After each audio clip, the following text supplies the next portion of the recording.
जब से social media का जमाना आया है तब से हर कोई हर फील्ड का एक्सपर्ट बन चुका है। आप खुद ही देखें कि कोई व्यक्ति देश के फॉरेन अफेयर्स पर भी अपनी राय उतनी ही बेबाकी से रखता है और फाइनेंशियल पॉलिसीज पर भी वो खुद को सबसे बड़ा जानकार समझता है। अब ये तो सिर्फ एक उदाहरण ही है कि आजकल जैक ऑफ ऑल ट्रेड्स किसी तरह से एक्सपर्ट बन रहे हैं और दूसरों को गाइड कर रहे हैं। अब यूपीएससी के एस्पिरेंट के साथ एक प्रॉब्लम ये भी है कि उन्हें देश और दुनिया की तमाम मामलों की जानकारी रखनी पड़ती है और इस चक्कर में वो भी जैक ऑफ ऑल ट्रेड्स बनने की राह पर चल पड़ते हैं और एक जरूरी मंत्र भूल जाते हैं कि आपको हर विषय का एक्सपर्ट नहीं बनना है बल्कि उनके बारे में जानकारी रखनी है।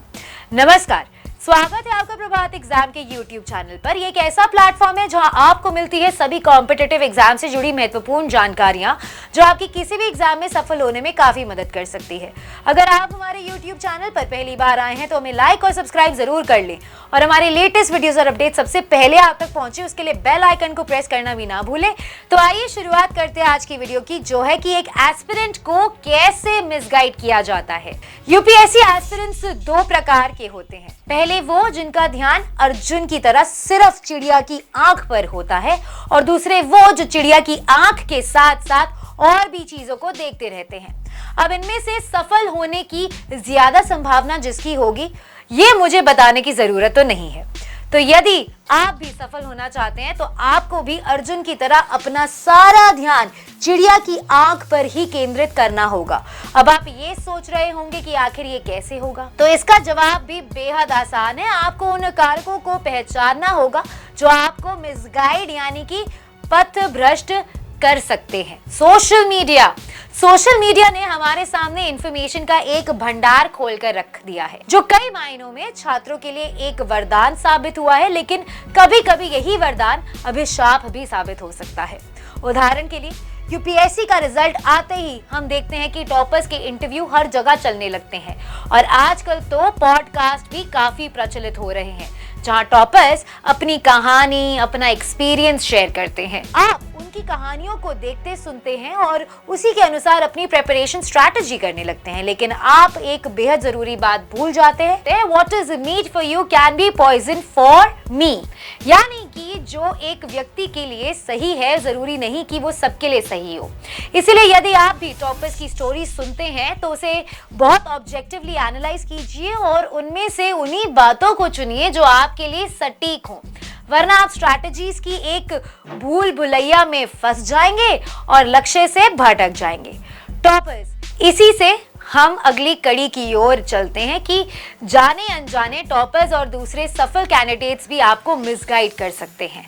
अब जैसे मान लीजिए कि किसी ने अपने चौथे या पांचवें अटेम्प्ट में ये परीक्षा पास और वो दूसरे को भी यही सलाह देते हैं कि आप भी तैयारी में लगे रहे और बाकी चीजों की परवाह मत करें, लेकिन आप ये भी भूल जाते हैं कि हर व्यक्ति अपनी जीवन के 7 से 8 साल इस परीक्षा में इन्वेस्ट नहीं कर सकते हैं और ना ही हर किसी में उतनी एनर्जी होती है कि वो इतने लंबे समय तक सिर्फ यूपीएससी में ही लगा रहे, बल्कि उन्हें तो ये करना चाहिए कि जो गलतियां अपनी तैयारी में उन्होंने की हैं उसके बारे में बताएं ताकि दूसरे लोग उनसे सीख सकें। कोचिंग सेंटर्स, आपने देखा होगा कि कोचिंग सेंटर्स अक्सर यूपीएससी को एक हौवा बना देते हैं और फिर वो क्लेम करते हैं कि इस बार परीक्षा में उनके प्रैक्टिस टेस्ट के इतने सवाल आए और इतने लोगों ने उनकी कोचिंग से पढ़कर सफलता हासिल की।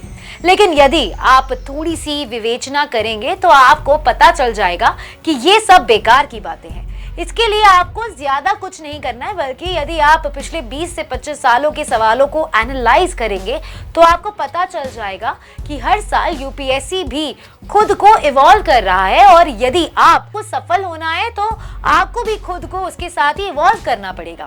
अब ऐसा भी नहीं कि हर कोचिंग सेंटर ऐसा ही कर रहा है, मगर ये भी सच है कि ज्यादातर और खासकर छोटे कोचिंग संस्थान इसी पॉइंट पर स्टूडेंट्स को अट्रैक्ट कर रहे हैं। अंत में आपको सिर्फ यही कहना है कि आपने टांगे वाले घोड़े को देखा होगा जिसकी आंखों के दोनों किनारों पर पट्टी लगी होती है ताकि वो इधर उधर ना देखे और उसका पूरा ध्यान सिर्फ अपनी दिशा और अपने गंतव्य पर हुई रहे।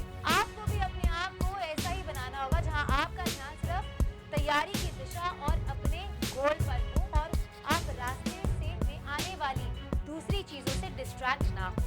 तो अगर आपको हमारी ये वीडियो पसंद आए तो अपने दोस्तों के साथ जरूर शेयर करें और अगर आपके पास हमारे लिए कोई भी सवाल है उसे कमेंट सेक्शन में लिखकर हमें जरूर बताएं।